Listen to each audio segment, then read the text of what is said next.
Global happenings today. We communicate. We analyze global news. Hello, great people. Welcome back to Global Happenings Today. Today is the day two of the protest, and in every protest, especially in Nigeria, there are people who are always victims, and such victims always fall into the hands of the police for some reasons. Possibly, it could be they were involved in some things which is against the rule of protest, or maybe they just fell into the hands of the police and they were carted away. Shockingly, before the start of the protest, there were some lawyers who made up their mind that they are going to serve in a team of what they call Probono lawyers, people who will offer their services, lawyers who will offer their services without any dime from any of the arrested protesters. And that's exactly what Inibehe Effiong, one of the very profound human rights lawyer, did in day two. He came out with long list of people that were arrested. Nigeria will never change. That's why I feel they were fully prepared for a time like this, just to serve as an encouragement for Nigerians to still come out. So in event of you being taken into custody by the police, we are coming for you. Just make sure before you leave a word. Before you are carted away, ensure you leave a word with somebody to get us fully informed. And that's exactly what they did, as you can see the pictures there. And the Inibehe Effiong in his page says, our team of pro bono lawyers under the auspices of Lawyers for Rule of Law and Human Rights have just secured the release of 12 protesters who were arrested by the police at the Lekki toll gate and the other parts of Lagos. Most of them were grabbed by thugs at the toll gate and handed over to the police. Oh my God. We met with the Commissioner of Police earlier today at the Gani Fawomi Freedom Park and complained about the ongoing arbitrary arrest of protesters in Lagos. The CP directed us to Panti, where the protesters were detained, and instructed the DCP Panti to release them. The protesters were accordingly released to me and my colleagues. We are also making efforts to help detain protesters in other states, and the FCT names of the protesters are released from detention at SCID Panti on the 2nd of August 2024. Lagbe Benedict, Nora, Omar, Yaro, Gazama, Joseph Jeremiah, Osinachi, Udoeze, they have won the Igbo stay off.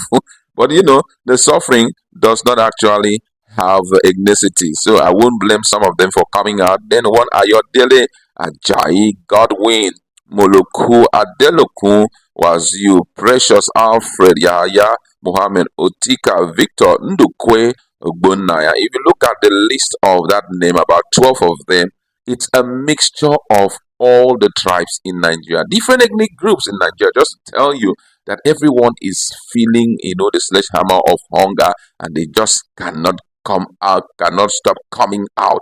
My colleague is in the house looking at these lofty service provided by this lawyer. Do you think that this will serve as an encouragement for the protesters to keep coming out, knowing that someone is there to at least protect their back?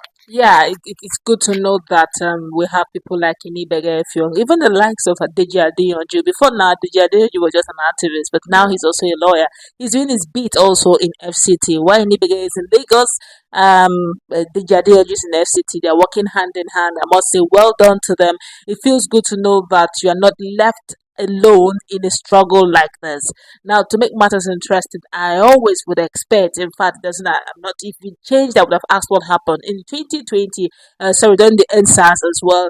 Something similar happened where protesters were arbitrarily arrested, and it took also many Nigerians and lawyers of disrepute also to do the needful. And information reaching us is also that the fact that there are also persons that have been arrested in Abuja arbitrarily as well. They just keep picking them so that they would reduce the number. But the truth is, can you reduce the hunger by using that method? Of course, some few hours ago also we saw a counter protest, guys wearing yellow to show that they're in solidarity with the policies of the President Bola Ahmed Tinubu. But the question is, regardless of the tribe, the region, the religion, and hunger is hunger, and the cost of living is very high. Even if the protesters feel like not coming.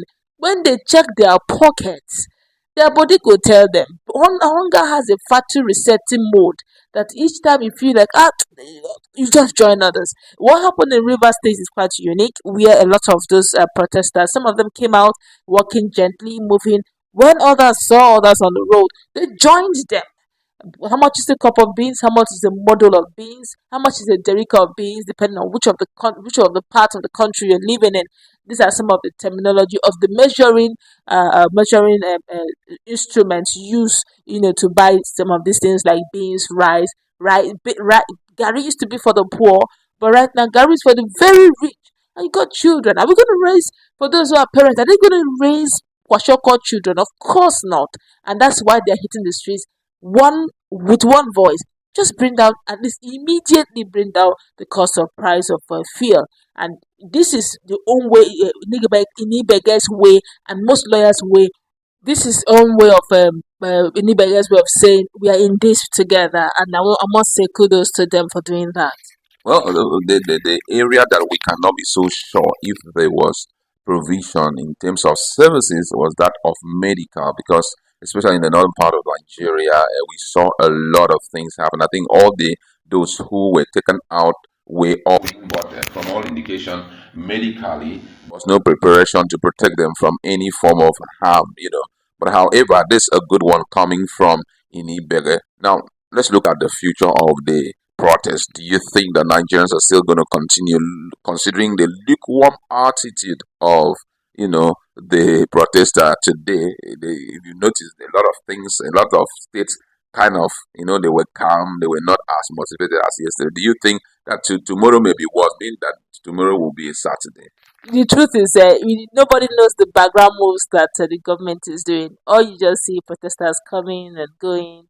Some have been arrested quietly. Some of them, after one or two incidents they had, they're like, "Look, after now, I ain't coming out. I can assure you, the most against me is high."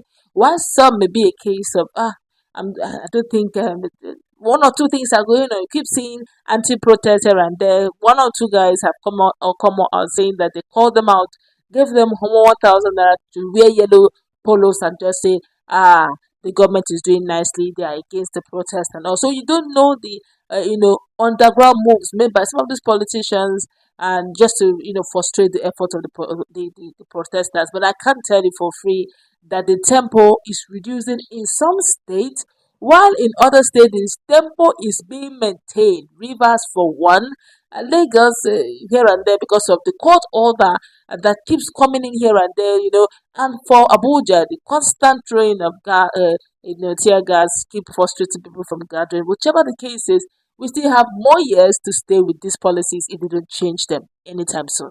Wow, this is really serious, I must say. But however, we'd like to leave it there. Let's meet in the comment section and talk more on this. What's your standpoint in respect to what is happening in the country right now? Let's interact. Global happenings today. We communicate, we analyze,